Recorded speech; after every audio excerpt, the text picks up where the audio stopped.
नमः श्री परमहंसास्वादितचरणकमलचिन्मकरन्दाय भक्तजनमानसनिवासाय श्रीरामचन्द्राय भागीरथाय वदने लक्ष्मीर्यस्य च वक्षसि यस्यास्ते हृदये संवित्तं नृसिंहमहं भजे। विश्वसर्गविसर्गादीनवलक्षणलक्षितं श्रीकृष्णाख्यं परं धाम जगद्धाम नमामि तत्।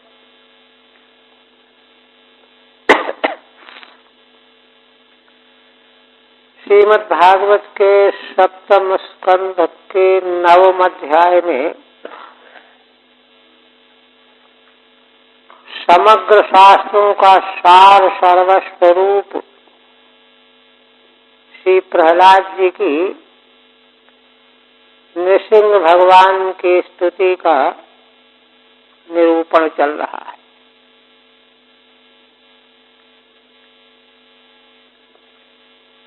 पूर्व प्रकरण में श्री प्रहलाद जी ने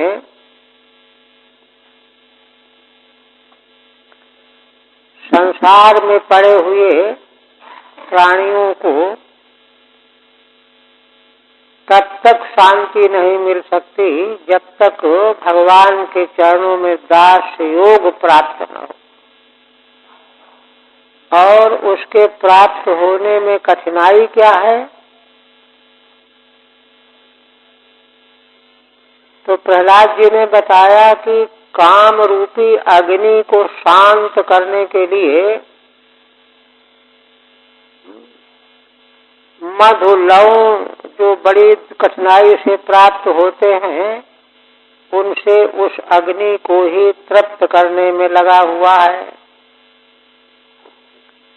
इसलिए भगवान के चरणों की ओर उसको देखने का अवसर ही नहीं है। फिर स्पष्ट हुआ कि तुमको कैसे भगवान का दास योग याद आया, तो उसी को 27 तक हुआ था ना, उसी को आगे कह रहे हैं।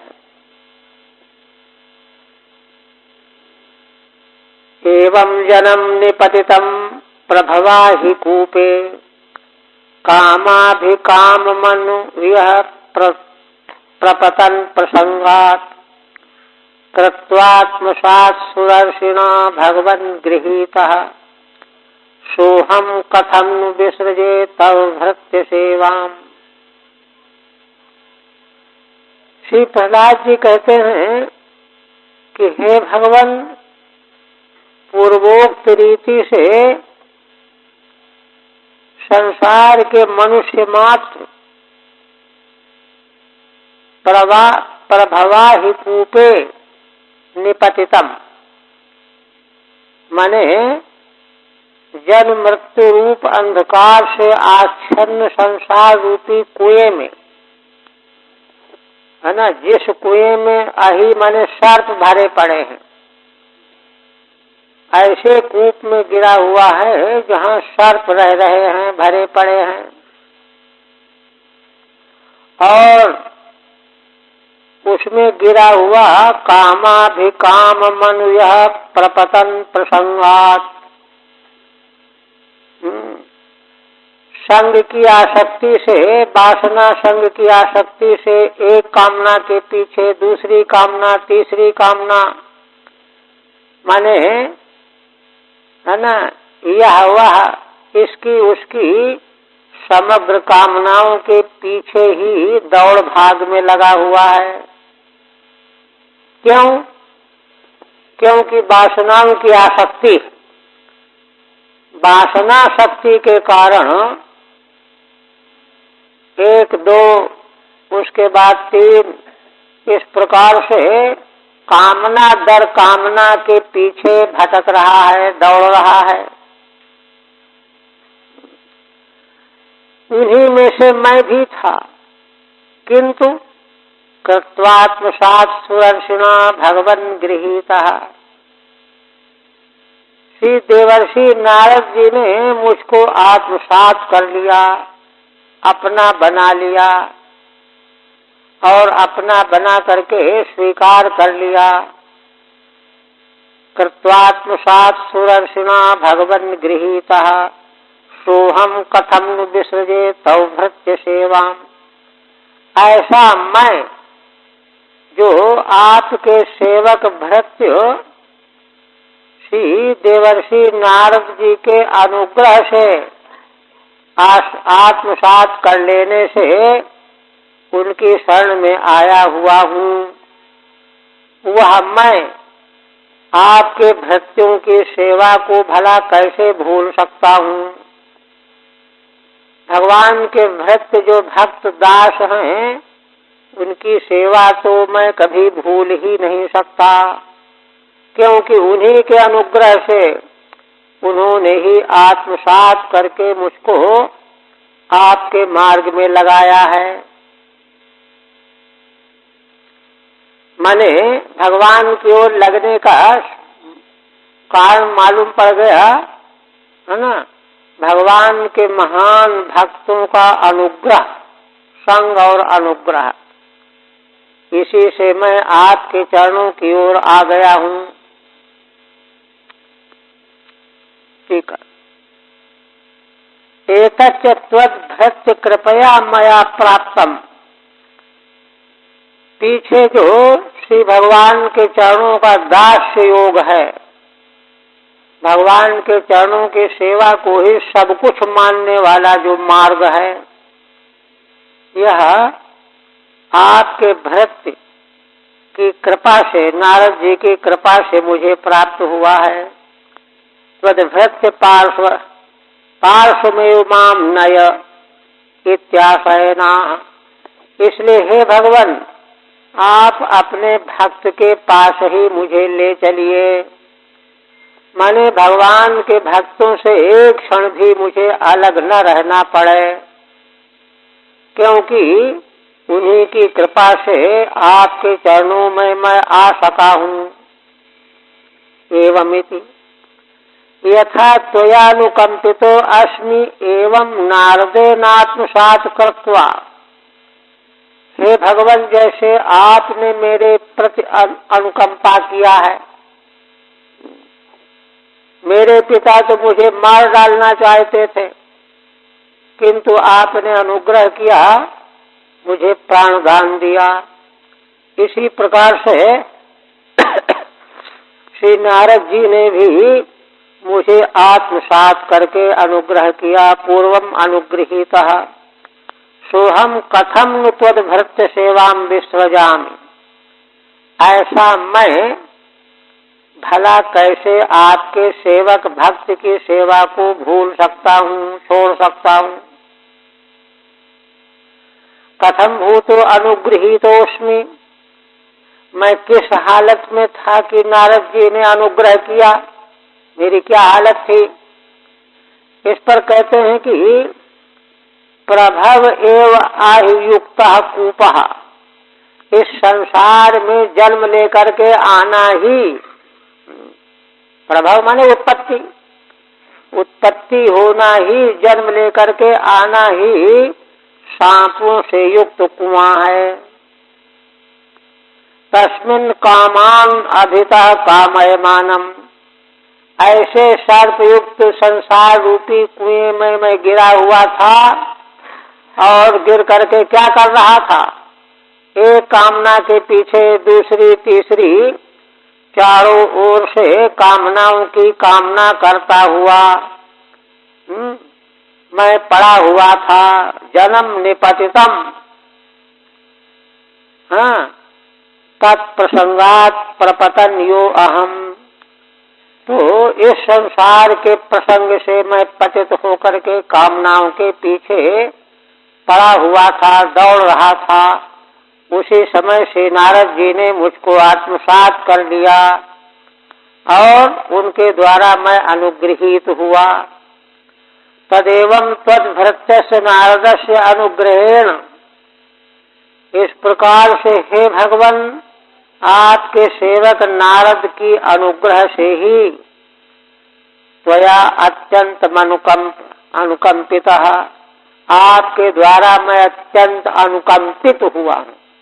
माने पूर्व अनुकंपा तो संत की अनुकंपा का परिणाम क्या निकला कि भगवान की अनुकंपा का मैं पात्र बन गया, ये कह रहे हैं। त्वया अत्यंतम अनुकंपितो अस्मि, अयमेव च मम परमो अनुग्रहो, न पुनः इदमति तुच्छम मत प्राण रक्षणादि। हे भगवान, मैं तो आपके भक्त के द्वारा आत्मसात करके जो अनुकंपित हुआ, उसके बाद फिर आपकी अनुकंपा का पात्र बना, यही मेरे लिए सबसे बड़ी अनुकंपा है।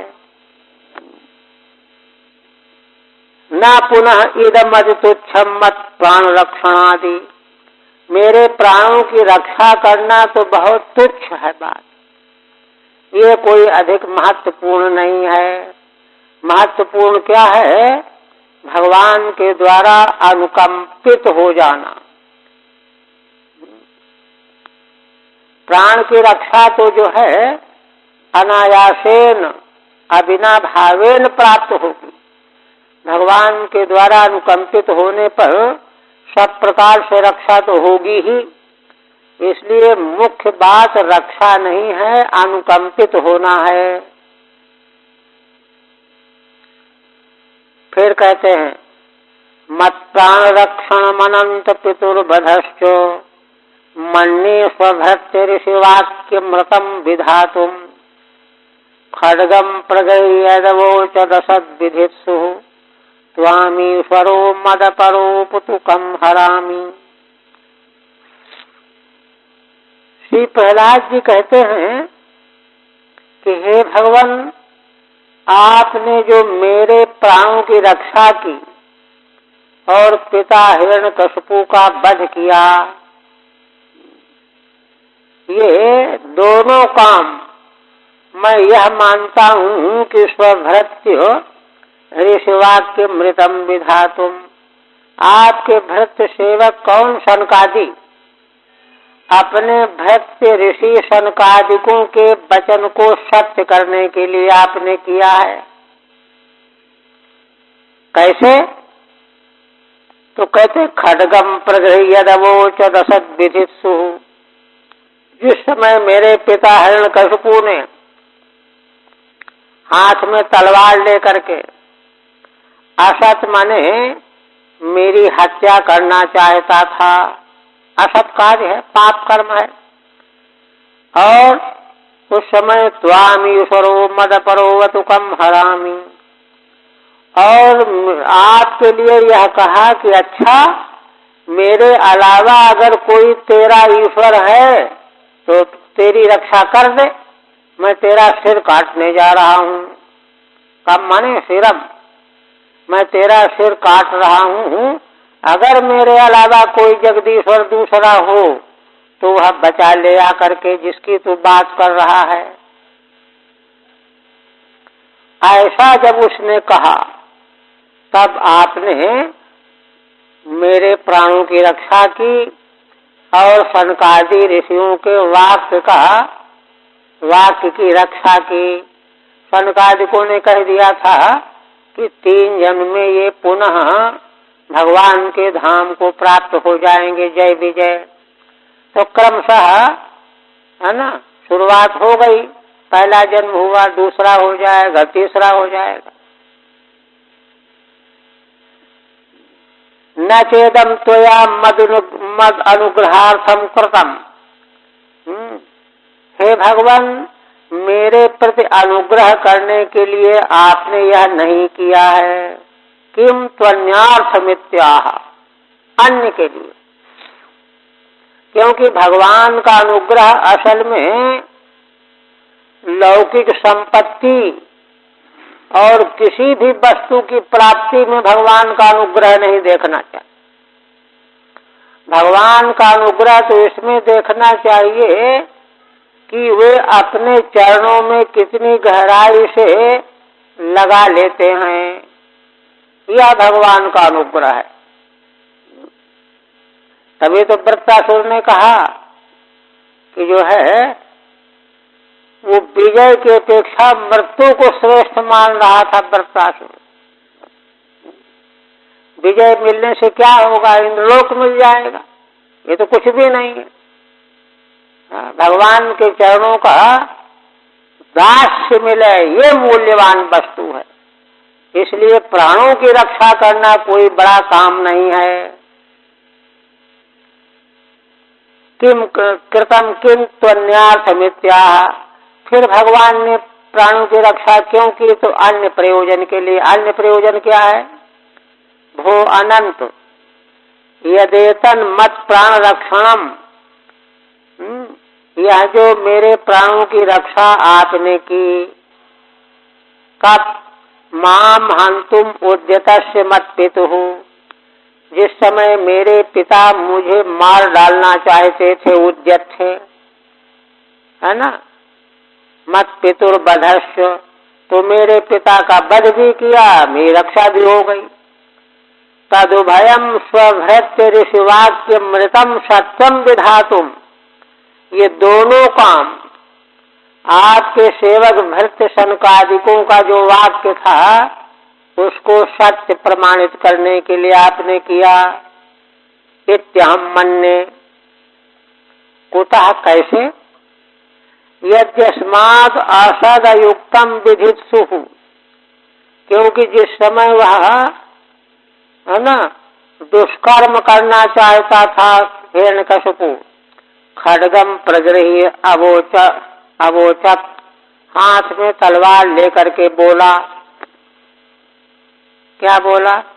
मदपरो मद व्यतिरिक्त चेद ईश्वरो अस्ति, अगर मेरे अतिरिक्त कोई ईश्वर वास्तव में है, तद त्वाम इदानीम अवतु, तो वह तुम्हारी तेरी रक्षा कर ले इस समय, है ना। तौकम शिरोहम हरामीति, क्योंकि मैं तेरा सिर अभी काटने जा रहा हूं। पाठांतरे प्ययमेवार्थः, कहीं कहीं पाठांतर है कम निहन्य, ऐसा पाठांतर है।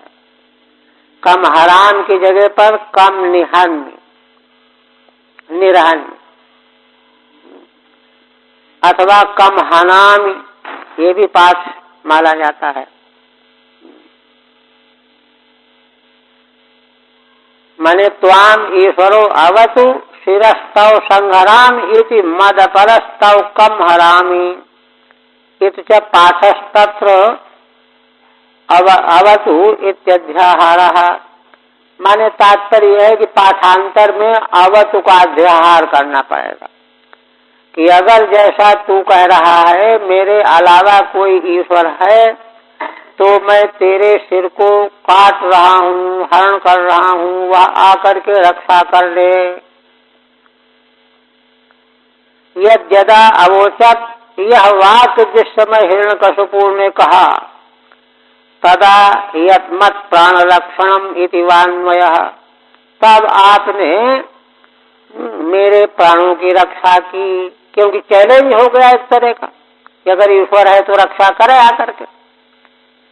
एतच्च सत्यम विधातुम निज भृत्य भाषितम इत्यत्रयो बहुधा व्याख्यातम, यहाँ जो प्रहलाद जी के द्वारा बात कही जा रही है, इसकी विस्तृत व्याख्या पहले ही आ चुकी है। सत्यम विधातुम निज भृत्य भाषितम, वहाँ 6 कल्प दिए गए हैं। अपने भृत्य प्रहलाद की बात सत्य करने के लिए, हिरण्यकशिपु की बात सत्य करने के लिए, ब्रह्मा जी की बात सत्य करने के लिए, सनकादिकों की बात सत्य करने के लिए, और अपने कथन को सत्य करने के लिए 6 कल्पों में वहाँ व्याख्या की जा चुकी है। तो उसी व्याख्या के अंतर्गत यह कथन भी संगत हो गया। इत्यत्रैव बहुधा व्याख्यातम।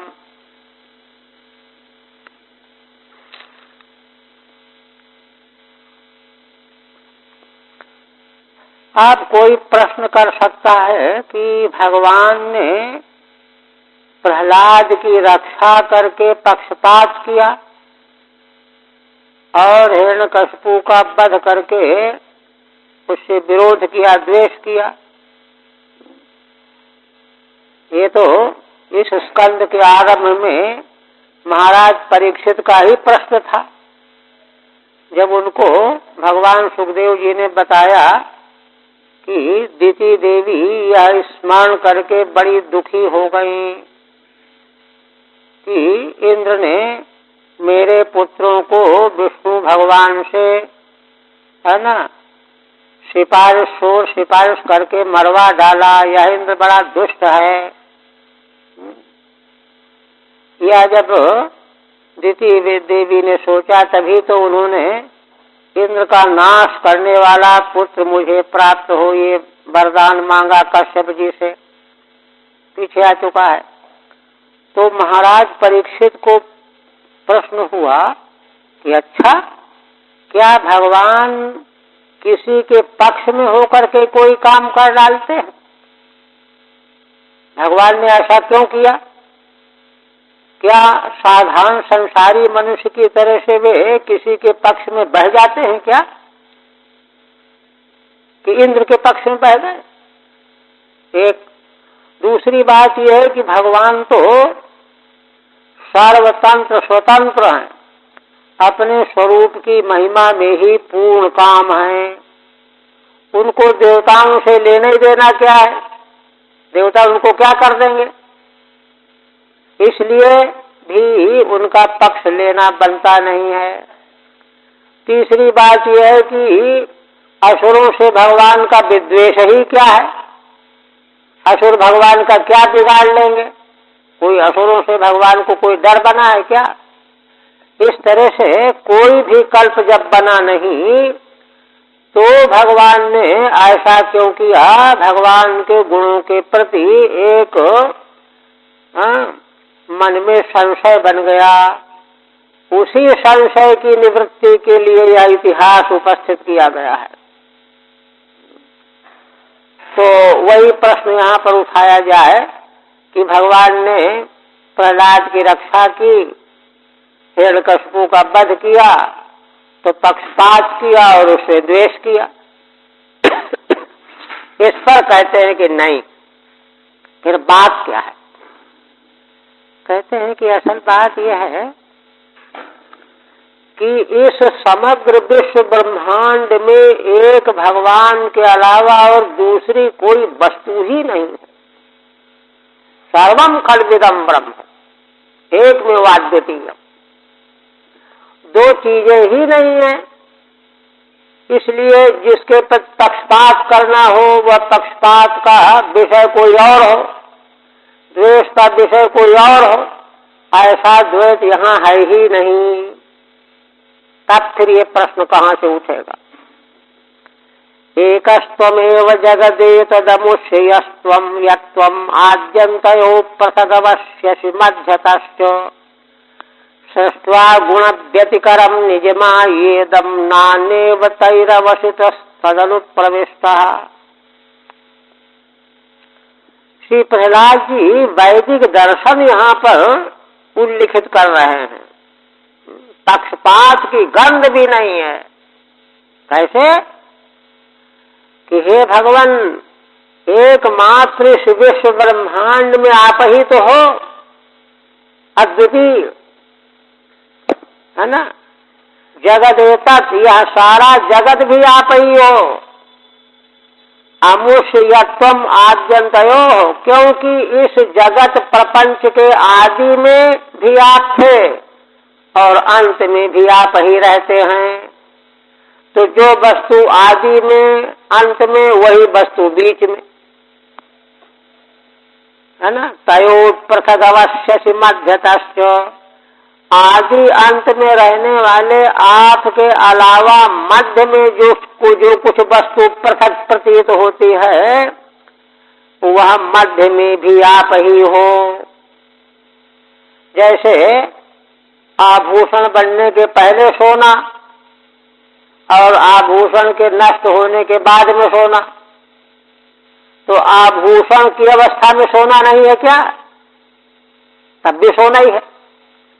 उसी प्रकार से जगत प्रपंच के आदि में भी आप, इसका संहार लय होने के बाद भी आप, इसलिए मध्य में जगत प्रपंच रूप में भी आप ही हो। सृष्ट्वा गुण व्यतिकरम निजमायेदम नानेव तैः अवसितस्तदनुप्रविष्टः। कहते हैं कि देखो कैसे आप अपनी ही माया के द्वारा,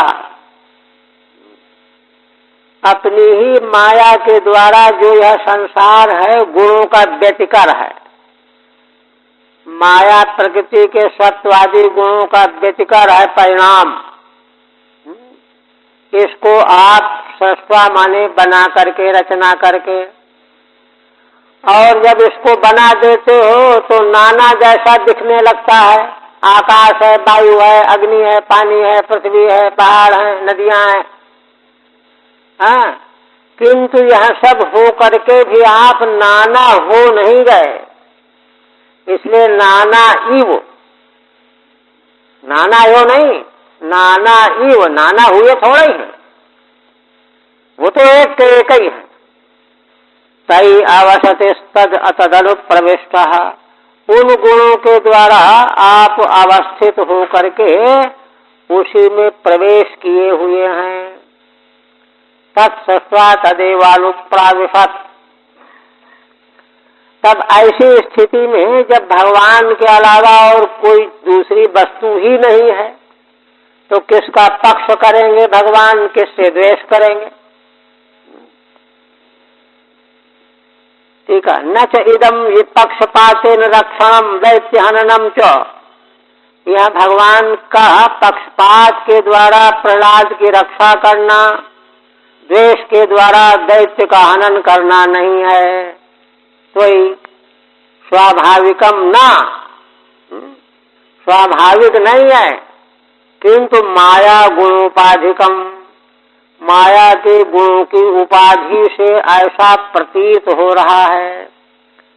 सर्वात्मके त्वयि स्वतस्तद योगादित्या, क्योंकि भगवान आप तो सर्वात्मा है, माने अणु अणु, कण कण, परमाणु परमाणु भगवान के अतिरिक्त कोई वस्तु दूसरी है नहीं, सर्वात्मा है ना। इसलिए आप में स्वतः तदयोगात, दूसरी तरह की बात भगवान में संभव नहीं है, एक ही थी। एतच्च जगत त्वमेवैकः, यह सारा संसार भगवान आप ही बने हुए हैं, एक आप ही हैं।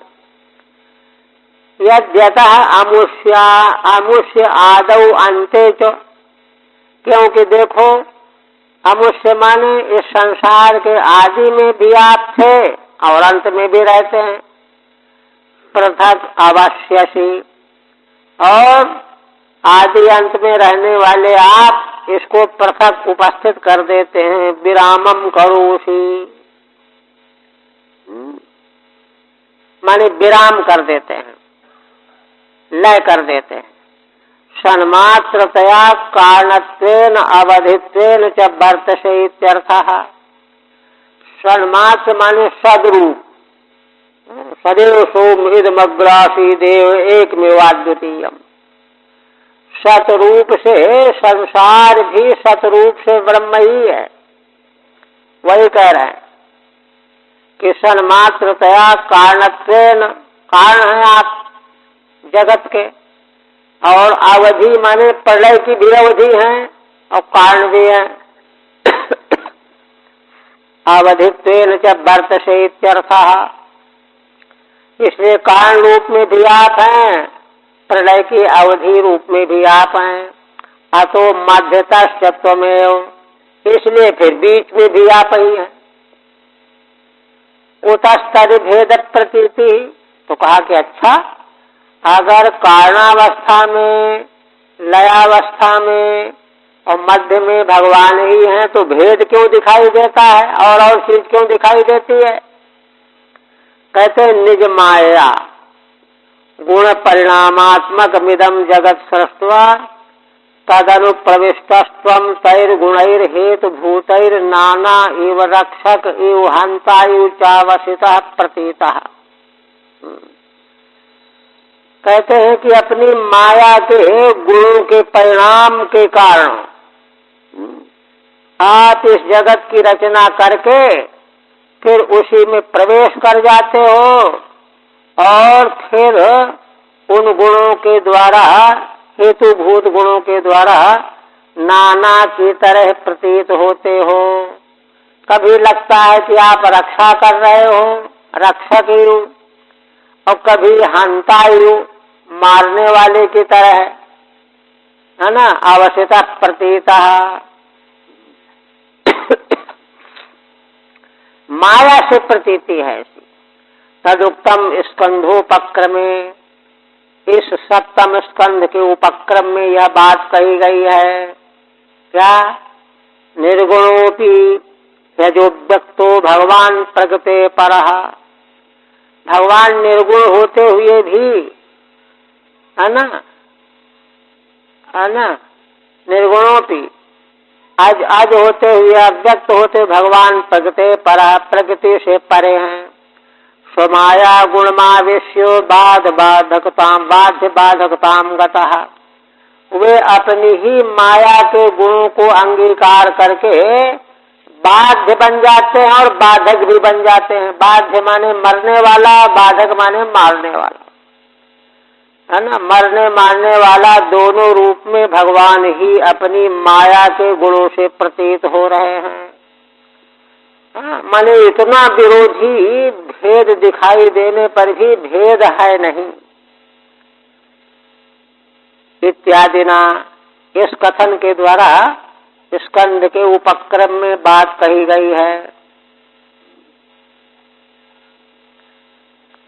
आप कहते हैं कि भगवान यदि आप ही इस नाना जगत के रूप में प्रतीत हो रहे हैं, तब तो जगत के जितने दोष हैं आप में लग जाएंगे। ये तो बड़ा गड़बड़ होगा। इस पर कहते नहीं। त्वं वा इदं सदसदीश भवांस्ततोऽन्यो माया यदात पर बुद्धिरियं ह्य पार्था। यद्यस्य जन्म निधनम स्थितिरीक्षणं च तद्वै तदेव वसुकाल वदष्टितरो।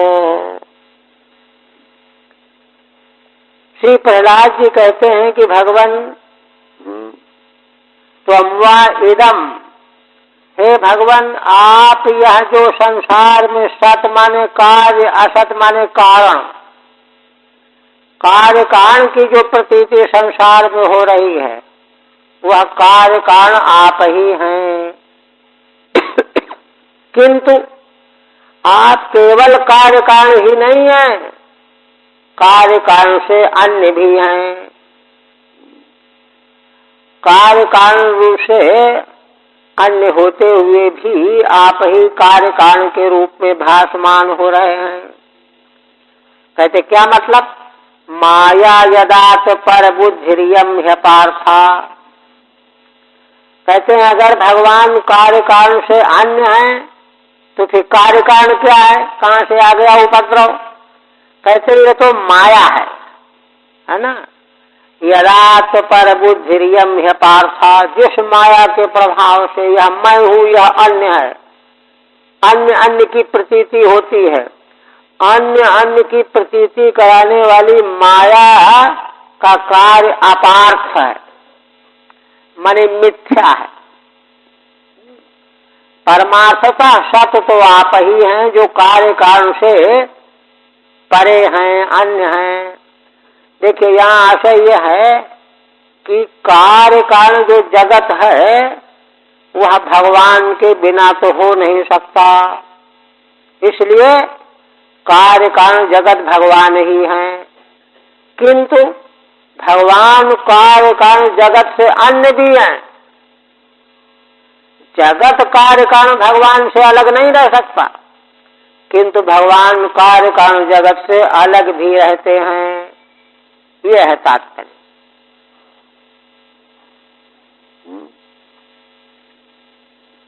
अच्छा,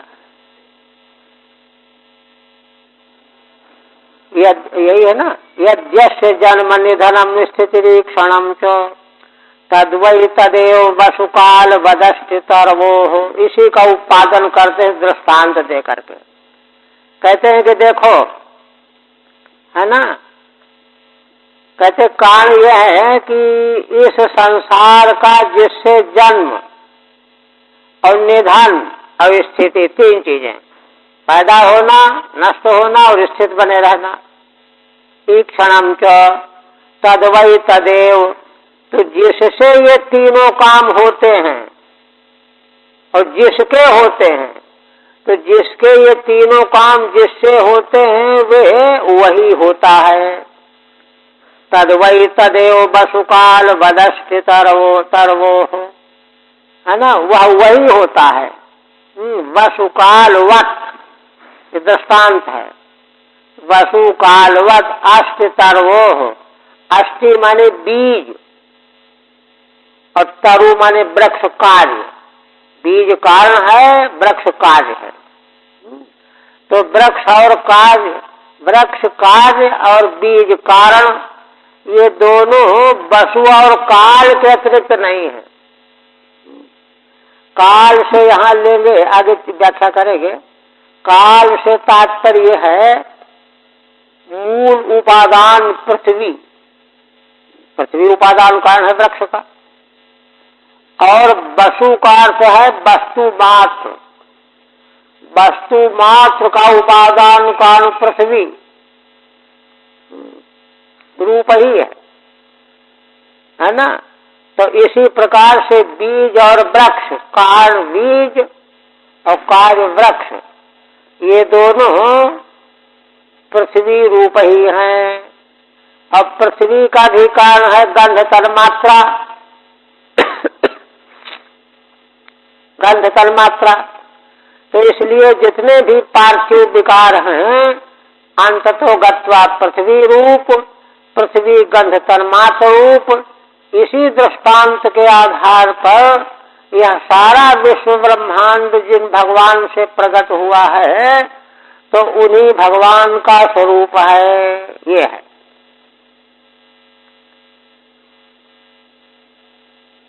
ठीक है। ननु यद्येतत् जगत अहमेव, यदि यह कहा जाए कि यह संसार मैं हूँ, मैं ही हूँ, तद जगतो वैषम्येण, तो जगत तो बड़ा गड़बड़ सड़बड़ है, विषम है।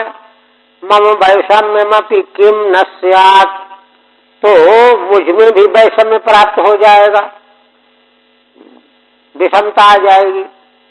इत्यतः, इस प्रश्न के उत्तर में ये वचन है। त्वं वै त्वं एव इदं सदसत् कार्य कारणात्मकम जगत।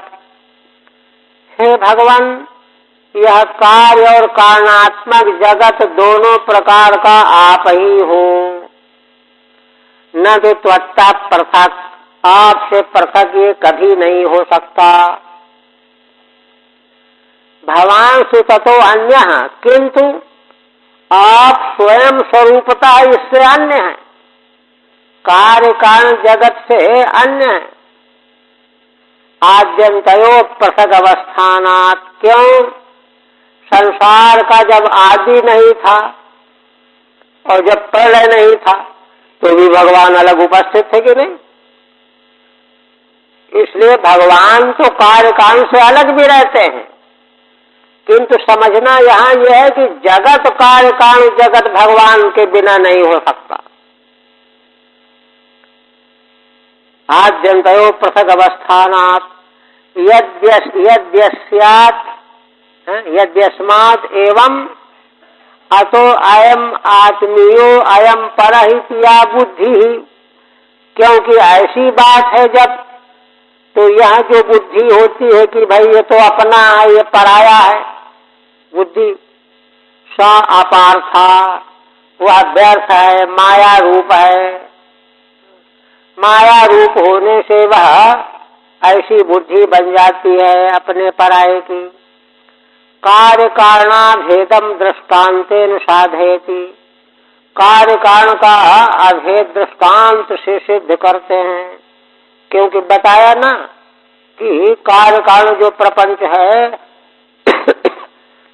वह भगवान से अभिन्न है, तो उसका अभेद साधते हैं।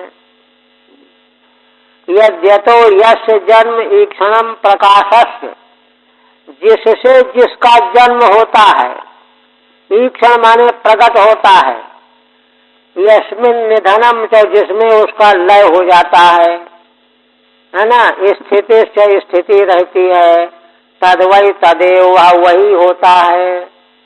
जैसे स्वर्ण से कुंडल पैदा हुआ, स्वर्ण में स्थित है, स्वर्ण में विलीन हो जाएगा इसलिए कुंडल भी स्वर्ण ही है।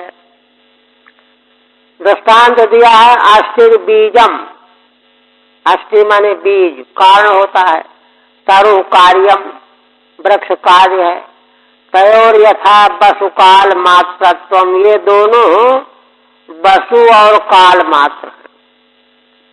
वसु काल मात्र का मतलब क्या है, तो अयम अर्थ है, काल शब्देन नीलत्वाद्य साधारण गुणयोगात पृथ्वी।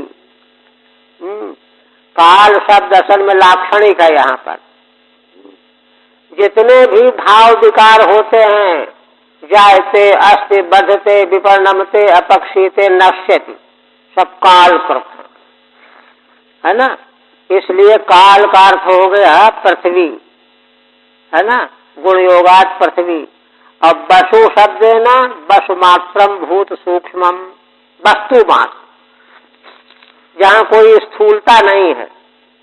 तत्र तरोर यथा पृथ्वी, पृथ्वी में बीज मात्रत्वम, तो वृक्ष रूप जो कार्य है यह पृथ्वी में बीज मात्र ही है।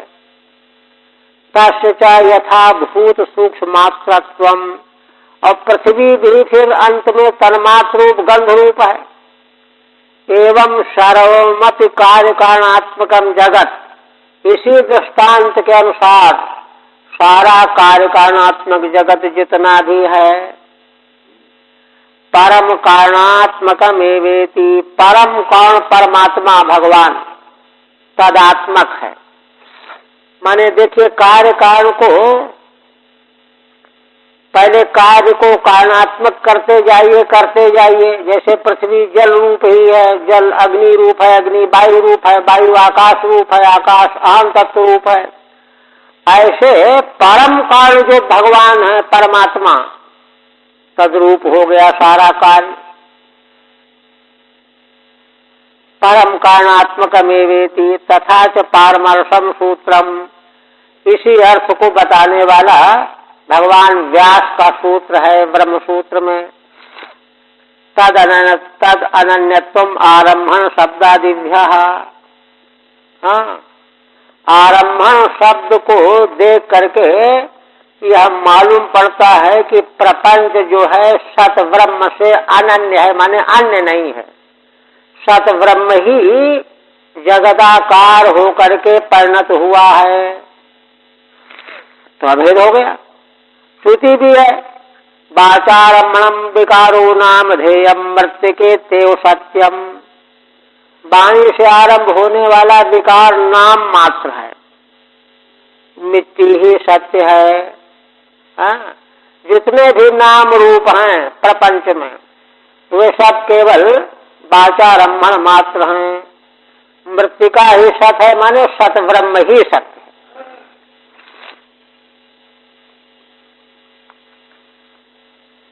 फिर कहते हैं, ये तो जगत अवस्था की व्याख्या हुई, अब आगे और उसको सुस्पष्ट करते हैं। कहते हैं, न्यस्येदमात्मनि जगद विलयाम्बु मध्ये, शेष आत्मना निज सुखानुभवो निरीहः, योगेन मीलित द्रगात्म निपीत निर्द्रस्तुर्ये स्थितो न तु तमो न गुणांश युंक्षे। प्रहलाद जी कहते हैं कि हे भगवान, आप प्रलय काल में इस विश्व प्रपंच को आत्मन्यस्य अपने भीतर निगल लेते हो। परिवसान कर लेते हैं। और जगत विलयाम्बु मध्य, विलयाम्बु माने प्रलयकालीन समुद्र, उसके बीच में आप शेष शैया पर सो जाते हो। संसार का सारा कार्य कारण व्यवहार रुक जाता है।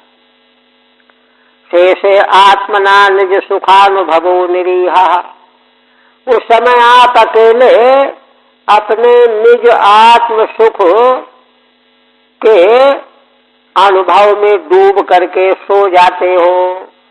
तो देखिए पीछे कह चुके हैं ना कि कार्य कारणात्मक प्रपंच भगवान से अलग नहीं है, किंतु भगवान कार्य कारण प्रपंच से अलग ही।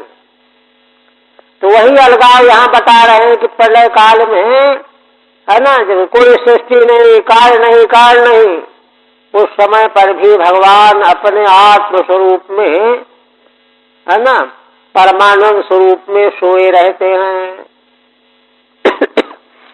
निरीह माने क्रियाहीन।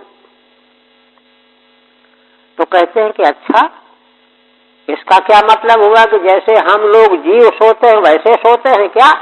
निष्क्रिय होकर के हम लोग भी सोते हैं?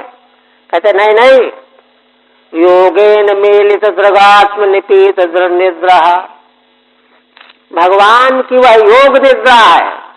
हाँ, वहां सोना ऐसा नहीं है जीव जैसा, अज्ञान नहीं है। जीव तो अज्ञान में डूब जाता है। योगेन मिलित दृक, योग के द्वारा दृष्टि को वो मिलित कर लेते हैं, अलग कर लेते हैं। आत्मनिपीत निद्रा, वे अपने आत्म स्वरूप में निद्रा को डुबो लेते हैं। तुर्ये स्थितो न तो तमो न गुणांश युंक्षे, तुरी अपने स्वरूप में है ना, विश्व तेजस प्राज्ञ तुरी, तुरी जो है सभी अवस्थाओं से परे है और सभी अवस्थाओं में व्याप्त भी है। तो ऐसे तुरी स्वरूप में आप स्थित हो जाते हैं। न तो तमो न गुणांश युंक्षे, न तो हम अज्ञानी जीवों की तरह से जैसे सुषुप्ति में अज्ञान में बेहोश पड़े हैं, कुछ पता ही नहीं है कि मर गए कि जिंदा है ना। न तो तमो न गुणांश, और गुणों का जब संबंध है तो स्वप्न और जागृत, जागृत और स्वप्न का जो अनुभव है यह गुणों का संबंध है, और सुषुप्ति अवस्था का तामस संबंध है। तो ये तीनों ही नहीं है। भगवान की योग निद्रा में तीनों गुणों का कोई मतलब नहीं।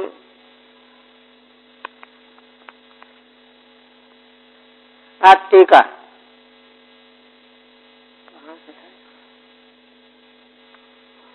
अच्छा, तत्र तावदन्ते पृथक अवस्थानम दर्शयति। अब भगवान का प्रलय काल में माने जहाँ सृष्टि समाप्त हो गई वहाँ अलग अवस्थान भगवान का दिखाने जा रहे हैं, क्योंकि पीछे कह चुके हैं कि कार्य कारण जगत भगवान से अलग नहीं, किंतु भगवान कार्य कारण से अलग हैं। तत्र तावदन्ते पृथक अवस्थानम दर्शयति न्यसेदमिति, इदम जगत आत्मनैव आत्मनि निक्षिप्य, भगवान इस संसार को आत्मा में निगल लेते हैं, पी लेते हैं। स्वसुखम एवानुभवन निष्क्रिय, अपने स्वरूप सुख का अनुभव करते हुए निष्क्रिय हो जाते हैं, कुछ नहीं करते, है ना। सन प्रलय प्रलयोदक मध्य शयनम करोषि, प्रलय के काल के समुद्र में आप शयन करने लगते हो। तद किम जीवस्य ममापि तमोवृत्ति रूपा निद्रास्ति। तो प्रश्न किया किसी ने कि अच्छा, क्या जीव की तरह से भगवान की भी तमोवृत्ति रूप निद्रा होती है क्या? तो कहते नहीं नहीं, ऐसा नहीं। योग एव तो बहिर्वृत्ति भाव साम्यान, योग है वह, है ना। योग क्यों है? बहिर्वृत्ति नहीं होना, बहिर्वृत्ति का निरोध है तो योग है। तो बहिर्वृत्ति भाव सामान्य निद्रोच्यते, इसलिए बाहरी वृत्ति नहीं होती, तो वह योग है, और वही योग रूप निद्रा है। जीवों की जैसी निद्रा नहीं, जीवों की तो तमोगुणी निद्रा होती है। नित्या योगेन मीलिते दृशौयेन, योग के द्वारा, योग माने बाह्य दृष्टि का अभाव, संसार की दृष्टि है नहीं, इसलिए योग हो गया, है ना। मीलिते दृशौयेन आत्मना स्वरूप प्रकाशेन निपीता निद्रायेन, और निद्रा भी नहीं है, बाहरी वृत्ति भी नहीं, निद्रा भी नहीं। बाहरी वृत्ति इसलिए कि योग आ गया, अच्छा, और निद्रा इसलिए नहीं, क्यों नहीं? क्योंकि स्वरूप का प्रकाश मौजूद है। स्वरूप प्रकाशेन निपीता निद्रायेन, आत्मा के अपने स्वरूप प्रकाश के आगे निद्रा कहाँ रहेगी? यतस्तूर्य अवस्था त्रयातीते स्वरूप, क्योंकि भगवान तीनों अवस्थाओं से अतीत जो आत्म स्वरूप है उसमें स्थिति होती है। स्थितस्त्वम न तो सुप्त इवात्मना तमो युंक्षे, है ना। सोए हुए जीव की तरह से आप तम से युक्त नहीं होते। माने भगवान की निद्रा, योग निद्रा जो है तम रूप नहीं है ना। यो जैसे न पश्यसी, और आप जो है बाहर कुछ नहीं देखते का मतलब न जागृत स्वप्न योरिव गुणान विषयान साहित्यर्था। हम लोग जीव लोग जागृत अवस्था में विषयों को देखते रहते हैं, स्वप्न में देखते रहते हैं, तो भगवान जीवों की तरह से जागृत स्वप्न के विषयों को भी नहीं देखते, इसलिए जो है निद्रा में है। और निद्रा उस तरह की नहीं है क्योंकि वह योग रूप है। गुणान विषयान साहित्यर्थ,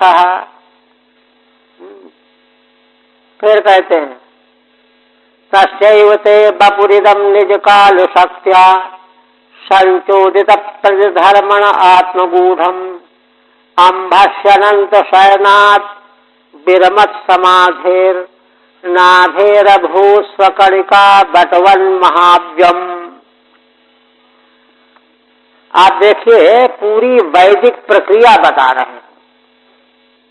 हाँ? जब भगवान योग निद्रा में स्थित हो जाते हैं तो उसके बाद फिर संसार का आरंभ कैसे होता है, पूरी वैदिक दर्शन की प्रक्रिया यहाँ प्रस्तुत कर रहे हैं। कहते हैं कि देखिए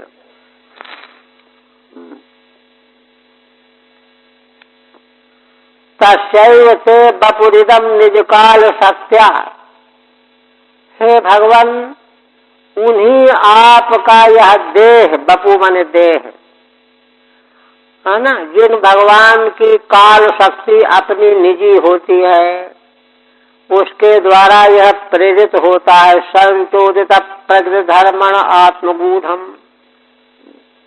जो भगवान में ही प्रकृति गूढ़ रहती है, छिपी रहती है, शक्ति है ना, तो वह काल शक्ति के द्वारा, काल शक्ति भी भगवान की अपनी शक्ति है, उसके द्वारा प्रकृति जो भगवान में गूढ़ रहती है वह प्रेरित हो जाती है, प्रकृति के गुणों में क्षोभ पैदा हो जाता है। अम्भस्यनंत शयनात् विरमत समाधे है, उसी प्रलयकालीन समुद्र में अनंत शेष भगवान के, है ना, विग्रह में शयन कर रहे हैं ना, शेषैया पर विरमत समाधि है। अब भगवान की समाधि का विराम हो गया, योग समाधि पूरी हो गई, और नाभेरभूत स्वकणिका बटवन महाब्जम, और तब भगवान की नाभि से ही स्वकणिका बटवन महाब्जम, एक कणिका के समान, बीज के समान, जैसे बट का बीज कितना बड़ा होता है, सरसों के दाने के बराबर, ऐसे भगवान के भीतर जो जगत का मूल बीज है, कणिका है, वही बट वृक्ष के बीज के रूप में रहता हुआ महान विशाल कमल के रूप में प्रकट हो गया, नाभि कमल। ठीक है। इदानीम कारणत्वेन आदावती पृथगवस्थानम। अब यह कहने जा रहे हैं कि प्रलय के बाद भगवान अलग अवस्थित है ना, ऐसे कारण होने से भगवान उत्पत्ति के पूर्व भी अलग अवस्थित रहते हैं। पृथक अवस्थानम दर्शयन, यह दिखाते हुए कहते हैं मध्यतश्च त्वमेव इत्येतत् प्रपंचैत चतुर्भिः। और जब प्रलय के बाद भगवान अलग और उत्पत्ति के पूर्व भगवान अलग है ना, वही भगवान बीच में भी सर्व रूप में हैं। यह बात 4 श्लोकों से सिद्ध करेंगे। आप देखिए प्रपंच चतुर्विचार श्लोकों से। यस्तमंभसि शेषे, हे भगवान आप जो जल में शयन करने वाले हो शेष शैया पर, तस्यैव ते इदम जगद बपु, उन्हीं आपका तो यह संसार विग्रह है, शरीर है, स्वरूपम नान्यस्य, ये और कहीं से थोड़ा ही आया है। यह संसार जो शेष शैया पर सोए हुए भगवान है, उन्हीं से तो आया है ना। नान्यस्य यतस्त्वम मध्यतोपि तस्य, क्योंकि आप ही इस संसार के मध्य में भी हैं। कथम भूतस्य, कैसा यह संसार है, निजया काल शक्त्या संचोदिता। हे भगवान आपकी निजी काल शक्ति के द्वारा प्रेरित हुए जो प्रकृति के धर्म, प्रकृतिर धर्मा सत्वादयो येन, है ना, सत्व रजतम स्वरूपत्व हेतु है ना, भगवान के स्वरूप भूता माया है ना। कहते हैं अनंत शयनाशेष पर्यंकाद विरमंतम, विरमन समाधिर यश, जो अनंत शैया पर शयन कर रहे थे उससे भगवान की समाधि का विराम हो गया, जग गए मतलब। तस्य तव नाभे सकाशात, ऐसे आपके नाभि सकाश से, उदरस्थ नाभि से है ना, सकाशात एकार्णवोदके महाब्दम लोक पद्म अभूत, बड़ा भारी कमल पैदा हो गया, लोक पद्म कहते हैं। समग्र विश्व ब्रह्मांड का वह प्रतीक। कथम भूतम आत्मनि त्वय्येव मूलम यस्य, कहते हैं जिस कमल का मूल भगवान में ही है, तो भगवान से ही प्रकट हुआ ना। गूढ़म सत, भगवान में ही जो गूढ़ था है ना, स्वकणिकातः सूक्ष्माद बट बीजान महाबटेव, जैसे कणिका रूप सूक्ष्म बट वृक्ष का बीज, उसी से विशाल का वृक्ष खड़ा हो जाता है, वैसे ही भगवान के भीतर संसार कणिका के रूप में मौजूद था, वही विशाल है ना पद्म के रूप में प्रकट हो गया, वही संसार बन गया। तत्संभव कविरतो नदपश्यमानस त्वां बीजमात्मनि ततम स्वबहिर्विचिन्त्य नाविन्द दग्ध शतमप्सु निमज्जमानो जाते अंकुरे कथमुपलभेत बीजम। आप देखिए पूरी प्रक्रिया बता रहे हैं, वैदिक दर्शन है ये। कहते हैं भगवान की नाभि से जब अनंत विश्व ब्रह्मांड रूप कमल प्रकट हुआ, तो उसी कमल में कवि माने ब्रह्मा तत्संभव कविरतो नदपश्यमान, जब ब्रह्मा जी भगवान के नाभि कमल में प्रकट हो गए तो चारों ओर देखने लगे, अरे हमको किसने बनाया, क्यों बनाया, कैसे बनाया, कुछ पता नहीं चला उनको। अन्यत अपश्यमानः, है ना। कहते हैं कि क्यों नहीं जान पाए, तो देखिए हेतु दे रहे हैं। त्वाम बीजमात्मनि ततम स्वबहिर्विचिन्त्य। देखिए बात असल में ये है कि बीज तो फूट करके वृक्ष बन गया। अब वृक्ष अपने कारण बीज को कहां ढूंढेगा? तो परम कारण जो भगवान है बीज रूप में, बीज तो वृक्ष में व्याप्त रहता है ना। बरगद के वृक्ष का जो कणिका वाला बीज है वही तो वृक्ष बन गया है, और बीज ही वृक्ष के रूप में व्याप्त रहता है। ऐसे ही जगत का मूल जो बटकणिका जैसा था वह कमल बना, और कमल में ब्रह्मा जी प्रकट हो गए। तो बीज जो ब्रह्मा जी को उत्पत्ति का कारण है वह तो उनके भीतर व्याप्त है, और जो कारण अपने भीतर व्याप्त है उसको कार्य क्या देख पाएगा? इसलिए ब्रह्मा जी को कुछ समझ में नहीं आया। बीजमात्मनि ततम स्वबहिर्विचिन्त्य, क्योंकि वे तो किसी कारण को बाहर ढूंढ रहे थे, कोई होगा कहीं कहीं रह रहा होगा, किंतु ऐसा तो संभव नहीं है। काल तो असल में कार्य के भीतर व्याप्त रहता है, तो ब्रह्मा तो कार्य हैं, इनके भीतर तो काल रूप से भगवान व्याप्त हैं। अब उनको कैसे ढूंढ सकते हैं? ना विंद दब्द शतमप्सु निमज्जमान, है ना। तीसरे स्कंद में और दूसरे स्कंद में भी चर्चा आई है ना ब्रह्मा जी की भगवान को ढूंढने की। 100 वर्षों तक पानी के भीतर, जल के भीतर डुबकी लगा करके खोजते रहे। उनको ये लगा, तर्क किया उन्होंने कि जिस कमल में मैं बैठा हूं तो कमल कहीं न कहीं तो जरूर जुड़ा होगा, वही मिल जाएंगे।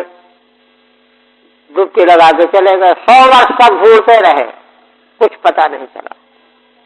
अंत में लौट आए। वही यहां संकेत में कह रहा है, ना विंद दब्द शतमप्सु निमज्जमान, है ना। 100 वर्षों तक पानी के भीतर डूबे रहे, डुबकी लगाए ढूंढते रहे, किंतु वह बीज मिला ही नहीं। कह रहे क्यों नहीं मिला आखिर? जाते अंकुरे कसमुहोपलभेत बीजम। अरे भाई बीज तो अंकुर बन गया, अंकुर बन जाने के बाद बीज अलग कहां से मिलेगा? बीज तो अंकुर बना है। तो जो ब्रह्मा जी के जो कारण हैं वो तो वही तो अंकुरित होकर के ब्रह्मा बने हुए हैं। अब अपने बीज को अलग कहां ढूंढेंगे?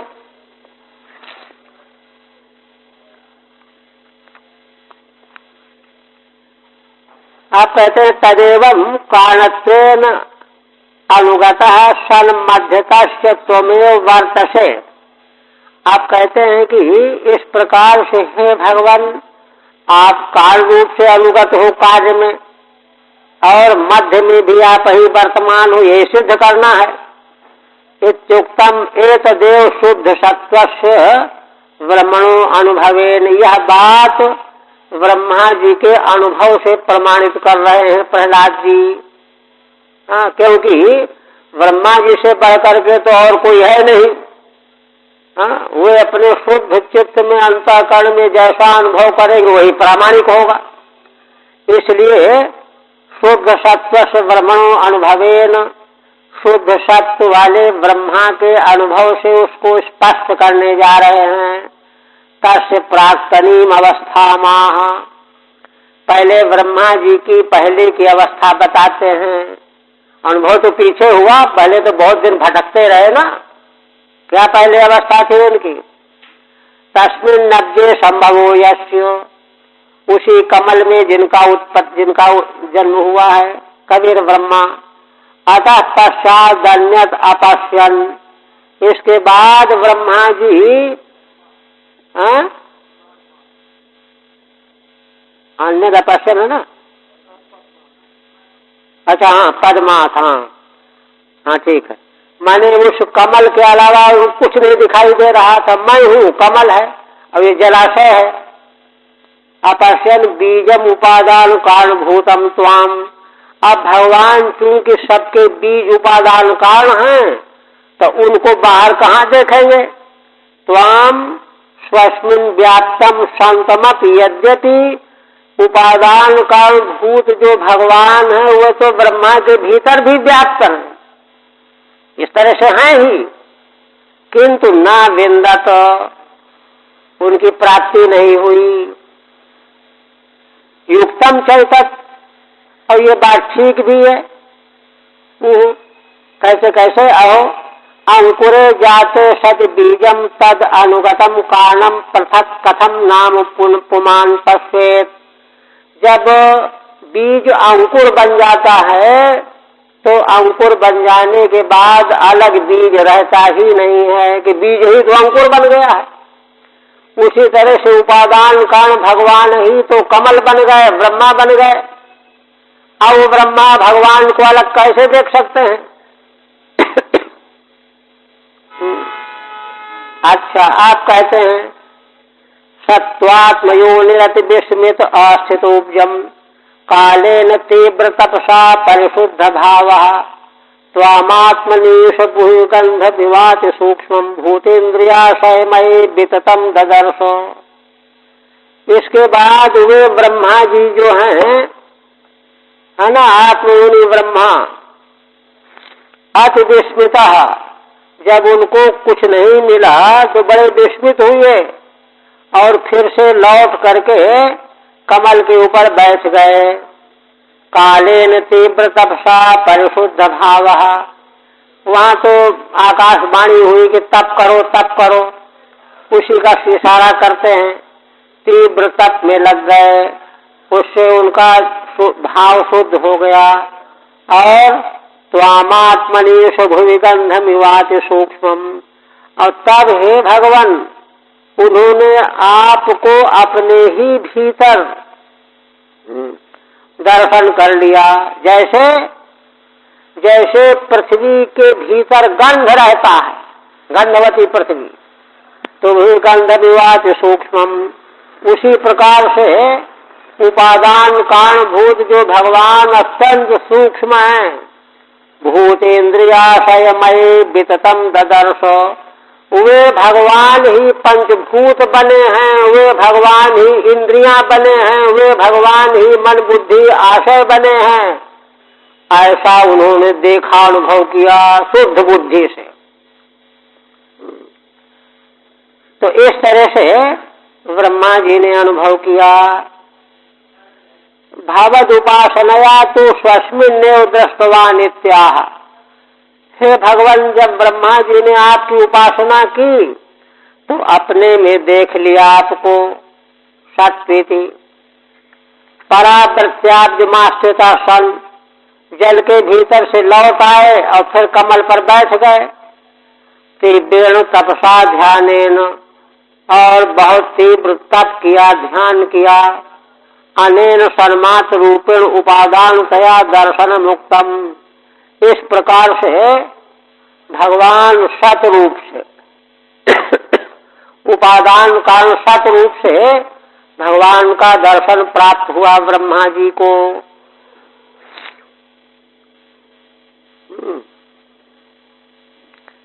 इसी तरह से देखिए,